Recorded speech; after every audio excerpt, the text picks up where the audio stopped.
পশ্চিম ত্রিপুরা জেলা পরিষদের ১০ নং আসনে জয়ী হলেন বিজেপি প্রার্থী কামনা সরকার। বিজেপি প্রার্থী কামনা সরকার পেয়েছেন ৫,৪২৭ ভোট, সিপিআইএম প্রার্থী পেয়েছেন ৫২৬ ভোট, কংগ্রেস প্রার্থী পেয়েছেন ৩৪৭ ভোট এবং নোটা ৩১ ভোট। জয়ের পর কামনা সরকার জানান, আগামী দিনে নিজ এলাকার মানুষকে নিয়ে উন্নয়নের স্বার্থে কাজ করবেন। তিনি শুভেচ্ছা জানান এলাকার বিধায়ক রতন চক্রবর্তীকে।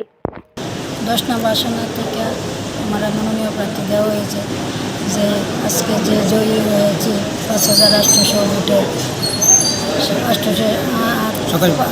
ভোটে জয়ী হয়েছে।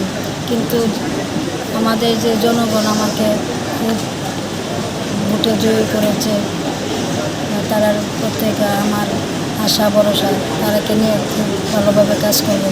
যে আমাদের বিধায়ক শ্রী রতন চক্রবর্তী খুব আমাদের সাহায্য করেছে, আমাকে সাহায্য করেছে এই ভোটার জন্য। যে মহিলা মোর্চার প্রেসিডেন্ট কম্পিতি বা আমার জনগণের নেতারা খুব আমার সঙ্গে কাজকর্ম করে। ব্যুরো রিপোর্ট, খবর ত্রিপুরা।